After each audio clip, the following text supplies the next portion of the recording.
नमस्कार दर्शकों, हिल योगिक में आपका स्वागत है। आज इस वीडियो में सर्वसार उपनिषद के बारे में संक्षिप्त में वर्णन किया गया है। सर्वसार उपनिषद का अर्थ है जो भी आज तक जाना गया गुह्य ज्ञान है, उसमें से भी जो सारभूत है, जिसमें से रति भर भी छोड़ा नहीं जा सकता, वैसा यह उपनिषद है। आत्मा ही ईश्वर और जीव स्वरूप है। वही अनात्मा शरीर में अहम भाव जागृत कर लेता है। यही बंधन है। शरीर के प्रति इस अहम भाव से मुक्त हो जाना ही मोक्ष है। इस अहम भाव की जन्मदात्री अविद्या है। जिसके द्वारा अहम भाव समाप्त हो जाए वही विद्या है। देवों की शक्ति द्वारा मन, बुद्धि, चित्त, अहंकार और 10 इंद्रियां, इन 14 करणों द्वारा आत्मा जिस अवस्था में शब्द, स्पर्श, रूप आदि स्थूल विषयों को ग्रहण करती है, उसको आत्मा की जागृतावस्था कहते हैं। शब्द आदि स्थूल विषयों के ना होने पर भी जागृत स्थिति के समय बची रह गई वासना के कारण मन आदि 14 करणों के द्वारा शब्दादि विषयों को जब जीव ग्रहण करता है, उस अवस्था को स्वप्नावस्था कहते हैं। इन इंद्रियों के शांत हो जाने पर जब विशेष ज्ञान नहीं रहता और इंद्रियां शब्द आदि विषयों को ग्रहण नहीं करती, तब आत्मा की उस अवस्था को सुषुप्ति अवस्था कहते हैं।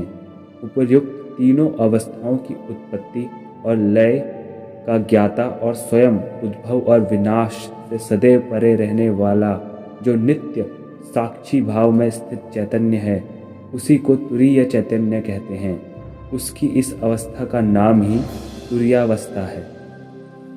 अन्न से निर्मित होने वाले कोश समूह रूप शरीर को अन्नमय कोश कहते हैं।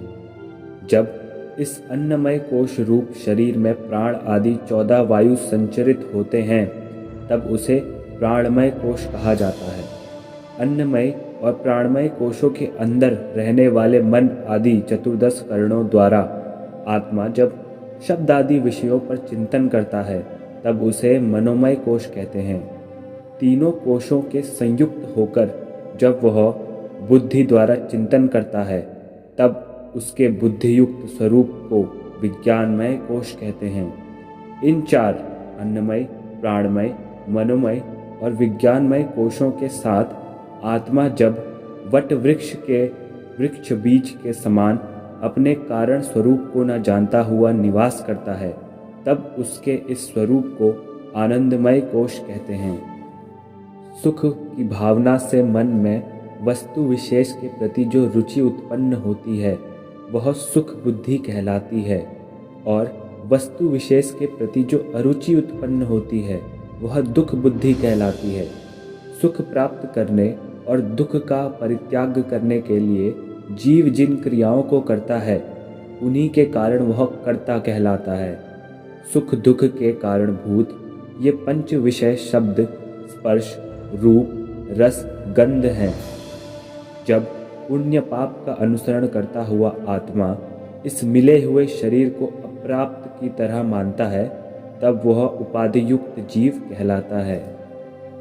मन आदि अंतः चतुष्टय, प्राण आदि 14 प्राण, इच्छा आदि इच्छा द्वेष, सत्व आदि सत रज तम और पुण्य आदि पाप पुण्य, इन 5 को पंचवर्ग कहा जाता है।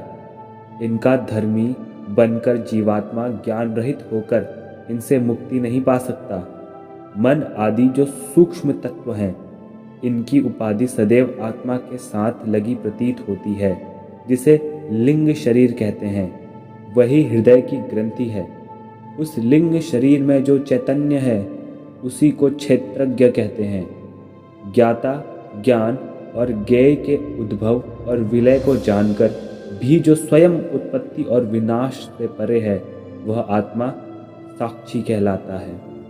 ब्रह्म से लेकर पिपीलिका पर्यंत समस्त जीवों की बुद्धि में वास करने वाला और स्थूल आदि शरीरों के विनिष्ट हो जाने पर भी जो अवशिष्ट दिखाई देता है, उसे कूटस्थ कहते हैं। कूटस्थ आदि उपाधियों के भेदों में स्वरूप प्राप्त करने के लाभ के निमित्त जो आत्मा समस्त शरीरों में माला में धागे की तरह पिरोया हुआ प्रतीत होता है, उसे अंतर्यामी कहते हैं। मेरा कभी जन्म नहीं होता, मैं 10 इंद्रियां भी नहीं हूँ, मैं मन, बुद्धि, चित्त, अहंकार भी नहीं हूँ। मैं सदा प्राण और मन के बिना ही शुद्ध स्वरूप हूँ। मैं सदैव बुद्धि के बिना ही साक्षी हूँ और सदैव चित्त स्वरूप में अवस्थित हूँ। इसमें किसी प्रकार का संशय नहीं है। मैं कर्ता और भोक्ता भी नहीं हूँ, वरन केवल प्रकृति का साक्षी हूँ तथा मेरी समीपता के कारण देह आदि सचेतन की तरह व्यवहार करते हैं। मैं स्थिर, नित्य, आनंद और ज्ञान के विशुद्ध स्वरूप में स्थित निर्मल आत्मा हूँ। समस्त प्राणियों के अंदर मैं साक्षी रूप में संव्याप्त हूँ, इसमें कोई संशय नहीं है। समस्त वेदांत के द्वारा जिसे जाना जाता है, मैं वही ब्रह्म हूँ। मैं आकाश, वायु आदि नामों से जाने जाने वाला नहीं हूँ। मैं नाम, रूप और कर्म भी नहीं हूँ, बल्कि मात्र सच्चित आनंद स्वरूप ब्रह्म हूँ। मैं शरीर नहीं हूँ, तो फिर मेरा जन्म मरण कैसे हो सकता है? मैं प्राण नहीं हूँ, तो मुझे क्षुधा पिपासा क्यों सताए? मैं मन नहीं हूँ, तो मुझे शोक मोह आदि क्यों हो? मैं कर्ता भी नहीं हूँ, फिर मेरी मुक्ति और बंधन किस तरह हो?